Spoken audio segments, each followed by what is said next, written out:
Waalaikumsalam warahmatullahi wabarakatuh. Mohon izin Bapak Ibu mengganggu waktunya yang bagi Bapak mengganggu kita sebentar. Jadi saya di sini menjelaskan rencana tindak lanjut pembelajaran berbasis kronik dengan komunitas belajar sekolah yang saya ikuti kemarin itu di TKP tadi. Jadi untuk melengkapi tugas saya menampilkan hasil kerja saya di depan ini. Judul program atau kegiatan ini adalah pemenang dalam permainan sepak bola mini sekolah melalui pembelajaran PJOK dengan modul pembelajaran 17 yang berpusat pada peserta didik. Jadi saya mencoba untuk nanti ada satu penelitian nanti untuk mempraktikkan sepak bola mini. Jadi bola mini ini dimodifikasi dengan dari segi lapangan, aturan permainan dan situ. Jadi saya mencoba untuk nantinya memodifikasi setiap permainan-permainan yang ada di materi yang saya ajarkan. Mungkin kurikulum yang terbaru, cara metode yang baru, mungkin saya coba nanti. Lanjut. Nah, latar belakang proyek ini bertujuan untuk mengembangkan minat dan keterampilan siswa dalam permainan sepak bola ini melalui pendekatan belajar aktif dan menyenangkan.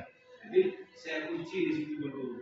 Jadi setiap apa yang saya lakukan di sekolah ini, saya berusaha untuk mencoba agar anak-anak ini kalau dalam proses kuliah dulu mungkin metodenya beda, caranya mungkin hampir sama, tapi metodenya aja yang berbeda.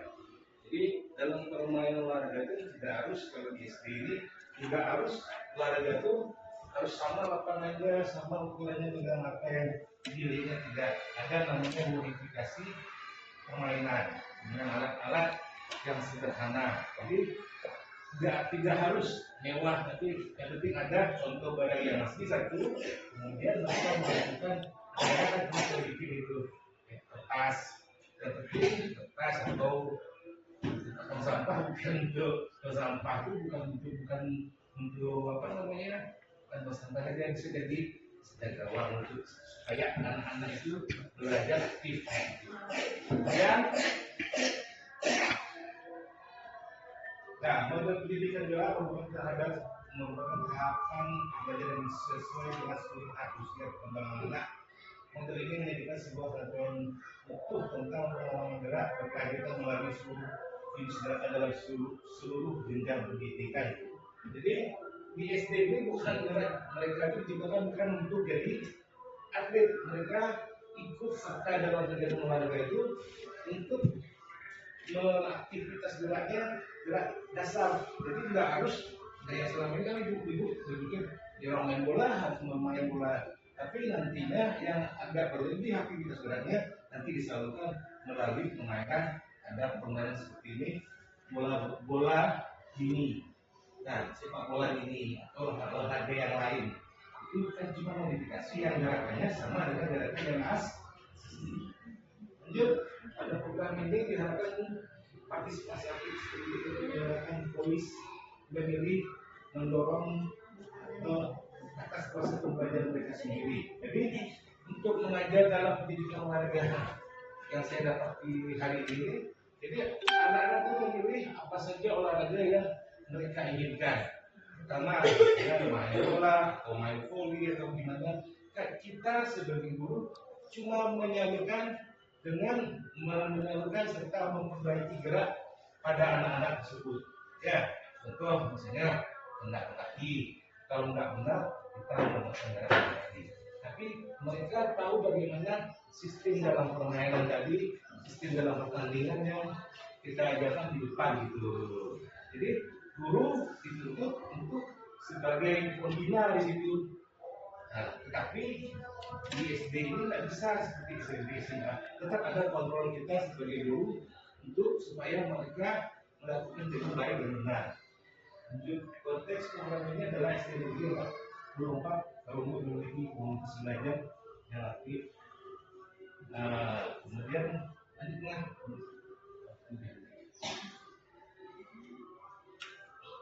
Tujuan program ini diharapkan yang program yang diharapkan dari kegiatan ini adalah membangun keterampilan gerak dasar. Situ sudah dikunci keterampilan gerak dasar, bukan mereka dilakukan keterampilan sudah harus, bukan seperti atlet yang di luar sana. Mereka gerak-gerak dasar itu yang penting mereka melakukan gerak, berarti mereka telah melakukan aktivitas gerak. Kemudian memberikan sebuah pesan pada peserta didik untuk mengembangkan ide gerak yang.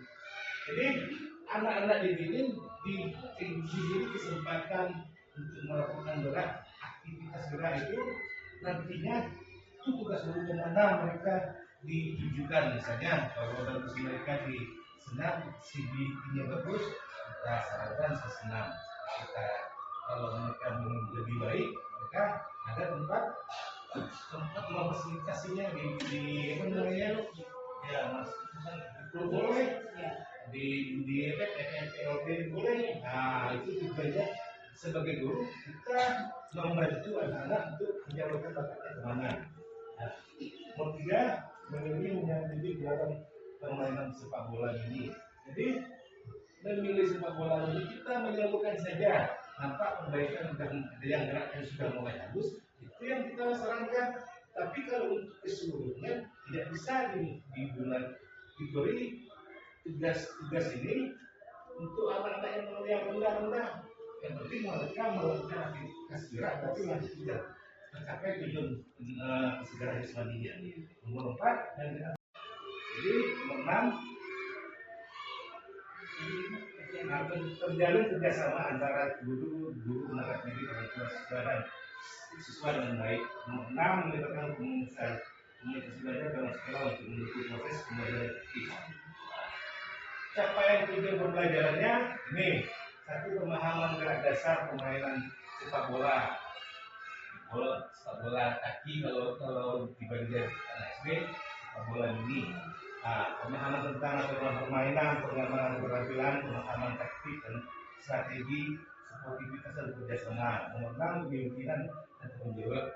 Kepemimpinan ini langsung anak-anak itu untuk memimpin pertandingan sesuai dengan modifikasi aturan yang ada di sana. Langkah-langkahnya adalah peserta didik, teknik meeting, menganalisa, mengeluarkan turnamen, kemudian pemilihan peran dalam afiliasi. Jadi pemilihannya ada sebagai pemain, ada sebagai wasit. Kalau sekarang tidak seperti itu kan. Kemudian ada pencetak, pemegang skor nilainya. Kemudian anak-anak itu dituntut untuk memahami ini. Kalau menurut saya kan bisa komen, karena anak-anak itu butuh bimbingan, belum bisa sampai SD, tapi tuntutannya seperti ini, kita buat seperti ini. Seharusnya orang guru sebagai pelajar harus memahami sekali tentang anak, sedangkan bahasanya susah. Kalau dia mau mengatur, sudah diatur terlalu keras, susah. Jadi tetap ada kontrol kita sebagai guru di sini mengajar dalam pelajaran berdoa. Kalau yang tidak lain kan tanggung jawab guru masing-masing di kelas.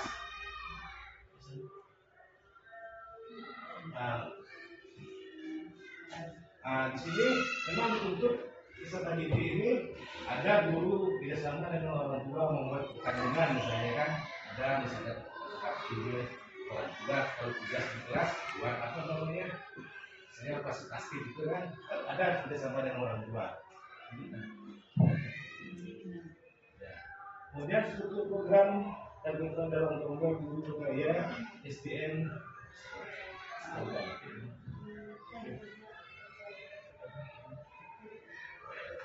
Kemudian pernyataan tentang kapasitas yang dimiliki di sekolah di SD. Tadi saya tanyakan sama semua kepala sekolah, guru dan pendidik sejumlah 22 orang. Kemudian siswa kelas 1 sampai 6 berjumlah 37 orang.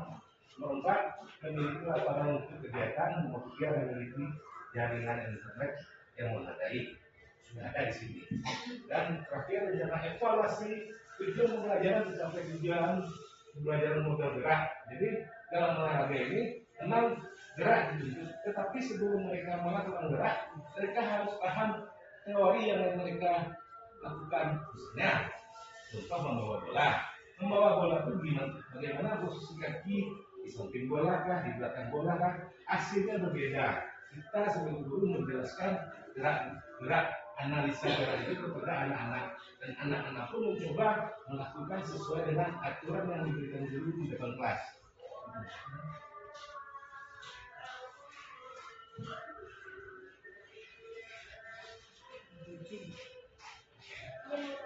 Kontrolin yang didapati dalam olahraga ini, kamu kembali siswa tadi disebut, mereka mencoba mengalami dari gerakan kasar dan kemudian diperbaiki oleh guru untuk lebih halus lagi. Makanya kalau ada bakat di bidang olahraga, mereka difasilitasi anak-anak ke dalam klub tugas guru. Kemudian refleksi guru rencana pelaksanaan pengelolaan pendidikan gerak.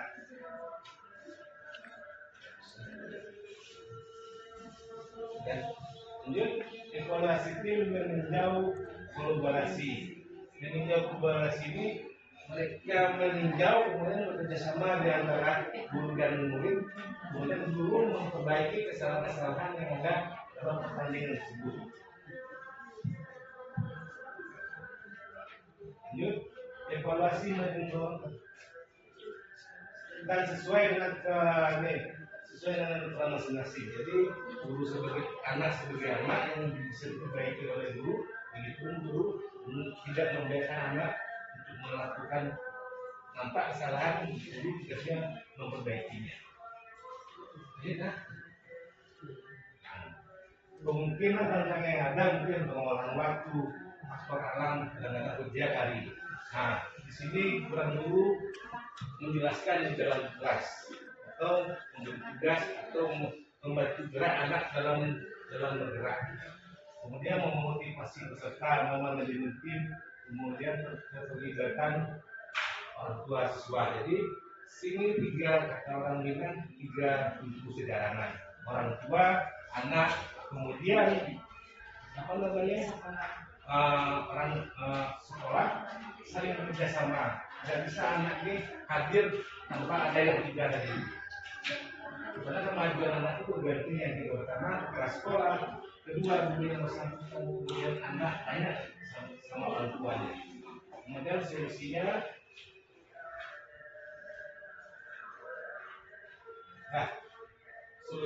penjadwalan yang efisien, kemudian pindah ke lapangan indoor, melakukan pendekatan positif dan memberikan motivasi tambahan melalui pengakuan dan ujian, mengecek terbuka segera menangani konflik, mengadakan pertemuan dengan orang tua untuk menjelaskan tujuan.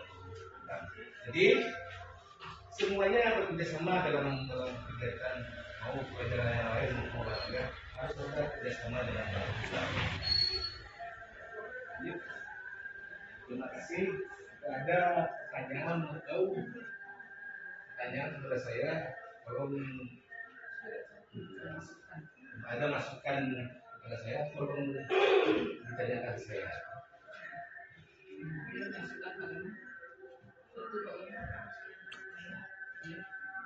Baik, setelah dipaparkan sudah biasa, jadi kita bisa mendapat pandangan. Misalnya di sekolah itu lakukanlah olahraga yang sesuai dengan karakter siswa. Itu tadi sepak bola